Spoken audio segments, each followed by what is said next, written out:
Yeah, I try to follow, although I must say your system is quite lots of intricacies and yeah, nuance. When did you first start kind of taking note of American politics? And is that common for Israelis to kind of keep up with the goings Yeah, on? to different extents. I think that I got really hooked when Barack Obama was elected. I think he brought this fresh kind of like, we can do it, yes, we can hope, which I haven't seen in Israeli politics at the time since I would say Yitzhak Rabin, who was assassinated in 1995, and that kind of like fresh hope really got me hooked on American politics. It's funny that you mention Obama. I was also a early and big supporter of his, still to this day. Sometimes I wish we could have a third term. But I'm surprised that you were attracted to his candidacy because at the time in the US, he had a lot of trouble with American Jewish voters.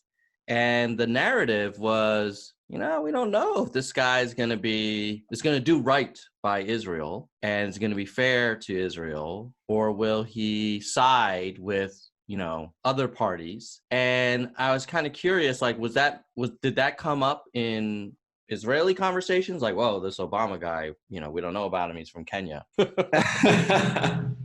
Yeah, for sure. But I think different people make choices or have preferences based on different values, right? And I totally see why Obama and Americans don't want that level of involvement in the Middle East and the US. What's your business there, really? And I think that's the question Barack Obama raised after the Bush administration. Do we need to be that involved? And is that the right call for America? Is that where you should spend your tax dollars on? Yeah. And so for Israel, I think there is also a question of Israel is not a monolith, right? There are different views in Israel, different values by different people, and I believe that Barack Obama represents the kind of like liberal, progressive, everyone's equal voice, which I strongly believe in, even within internal Israeli politics. So this is why I think kind of like his message resonated with me. What about subsequent to him getting elected? So I actually was at an event yesterday, and I was chatting with a person who is not an Israeli citizen, but she's of Jewish origins and owns property in Israel, goes to Israel a lot, actually raises a lot of money for Israeli nonprofits and things like that. And so, if you talk to me for 5 minutes, at some point, I'm going to bring up politics. So I said, "Oh, you're active in Israeli affairs," and I said, "What's your view on the current election in the U.S.?" And I also said, "Do you feel like Trump has been good or bad for Israel?" And I said, because I'm not a big fan of President Trump, and I have a lot of concerns. And she said, "Well, Obama wasn't great for Israel. Like, he didn't really go out of his way." And I was curious what your view is on that. Like, so of course, like when you saw the hope and change and this young kind of optimistic, smart guy, you identified with that, or that resonated with you. But then what about after he got into the White House and policy started rolling out, or action or inaction? Like, how did you take that? Yeah, I think Israel should look at its own internal affairs and also foreign policy before it goes and relies on our ally, the US, right? I think, first of all, we need to find a path to fixing the situation in the Middle East and with the Palestinians specifically before we go and blame US for over or under involvement in the situation, right? So sure, people might say, there was like a lot of discussion and debate in Israel about was the nuclear deal with Iran the right thing, except for very few people. Not everyone has all the information about, how severe is the situation there and what should be done to fix it. What's the best way forward? I think US has seen some unsuccessful military campaigns in the Middle East. So I can understand where he's coming from when he's trying to fix things without military force. But there are different views internally specifically about that topic. I was actually hoping at the time that Obama will get more involved in the Israeli-Palestinian topic. Right. That's like a bit of a disappointment that we, during the Obama administration, did not manage to get to an agreement with the Palestinians. I don't remember reading about a lot of major sort of overtures, at least publicly. Who knows? Maybe behind the scenes they were trying, but it didn't seem like on the top 3 list for Obama. Right. Yeah. Yeah. I think his top 3 list was get out of Iraq, get out of Afghanistan, healthcare. Those are probably the 3. Yeah. And they occupied a lot of his time and political capital.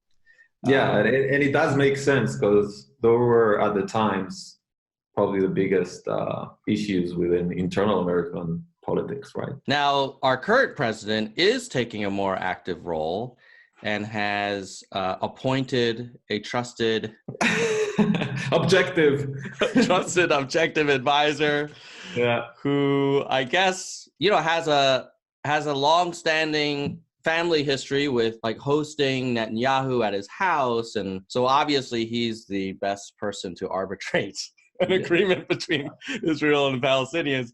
I was curious, like, what was your take? Were you like, oh, great, like at least the Trump administration is doing something, and they definitely didn't appoint someone who would be anti-Israel? I think unless we get a true kind of like credible arbitrary who can actually, negotiate and get both sides into the negotiation table, we won't see a deal.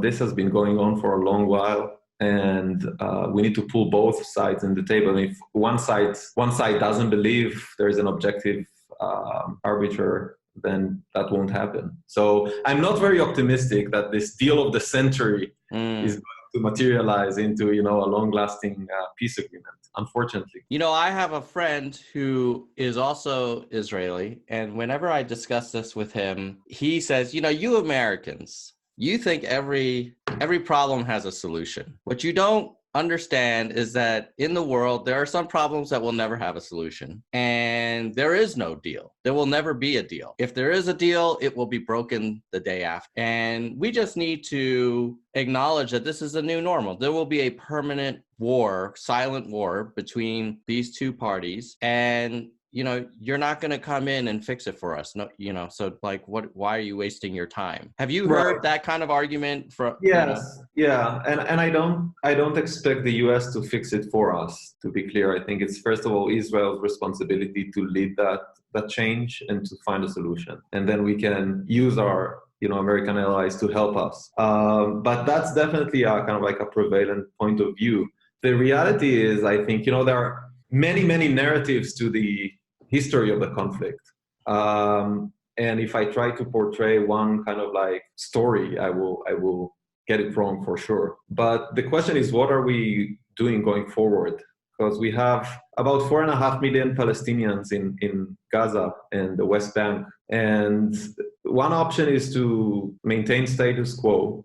Those Palestinians are under a military regime. Is that the right thing morally and for Israel to kind of like control those people? I think the clear answer is no. So we need to be just by them and find a solution, because they're not going away anywhere, right?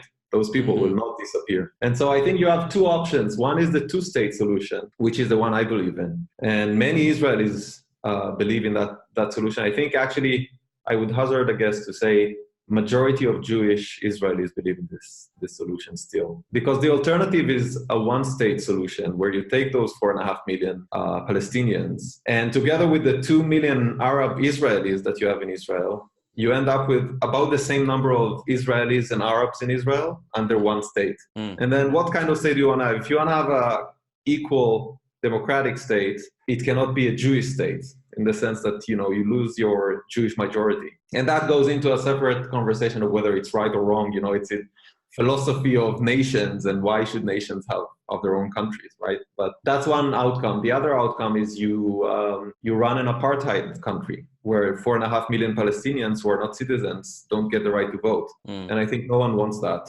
in Israel, or maybe the extremists want it, but not the kind of like sane majority. So I think the actually, if you look at it this way, the options are pretty obvious. Unfortunately, the status quo has been like this for the last more than 50 years. So it has some inertia to it. Mm-hmm. And so we need to find a path to breaking that inertia and bring a solution to the table. You brought up the one state option and mentioned that it would fundamentally alter Israel's identity as a Jewish state. Right. And I'm curious, like, okay, I get that. If we just play this out, though, let's say we had a one state solution, everybody's vote counted the same. And let's say, worst case scenario, like the Jewish vote became a minority because of population or demographics or something. But if people have human rights and they have equal justice under the law and they're not discriminated against, like there are countries that have multiple religions and ethnicities that, find a way to still be one state. Like, how important do you think it is to have a country defined by kind of a religion almost?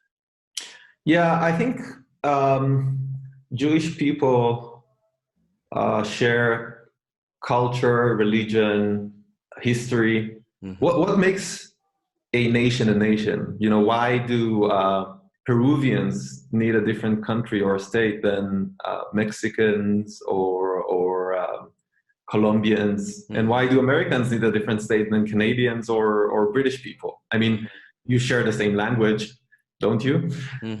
But it's more, obviously, it's more complicated, and there is the philosophical question of what's the purpose and role of a nation. I do believe that history tells us that the Jewish people needs their own state, and the Jewish people across the world has a strong identity, a cultural identity, a historical identity, and they deserve a state. And they deserve a state where they can run it in a way that they believe is right. So as an example, Saturday and Fridays are the days without business in Israel. Mm-hmm. Whereas in most of the Western world is Saturday and Sunday, right? And that's because of our kind of like our Jewish belief in the Saturday being the holy day. You want to maintain those kinds of cultural and also sometimes I'm not a religious person, by the way, by any means, but I do affiliate myself with the cultural heritage of the Jewish people. So I do believe that there is a need for a Jewish state.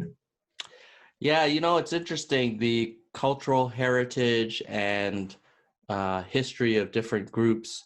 I had dinner yesterday with another friend who is of Pakistani origins, and he's a practicing Muslim. And he and I were talking about Sunni versus Shia.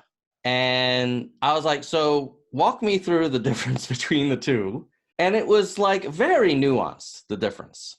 And then we ended up talking about Jerusalem and also like the Quran and the Bible and the Torah.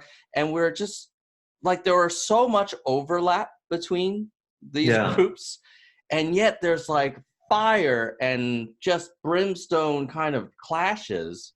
I mean, even within Islam or between like Judeo/Christian groups, sometimes I do wonder, like, is this a good thing that we kind of divide ourselves into these groups? Because it only, like, it's not surprising that we pit ourselves against each other based on these uniforms that we wear. And at the end of the day, it's like, okay, Saturday's your holy day, Sunday's my mom's holy day. I personally have no holy day, like, whatever. Let's just flip a coin or make it Tuesday. Yeah. I don't know. Like, is it really worth like all of this energy? I agree. And you should play now when you edit this, the John Lennon song of, you may say. Yeah, that's right. I'm a dreamer. But yeah, in utopia land, you know, maybe eventually, maybe when we meet aliens, we will unite. Unfortunately, I think human history and human nature is to kind of like segregate and group together and find commonalities within your close neighbors, and then, you know, almost oppose or find reasons to fight with your more distant neighbors, unfortunately.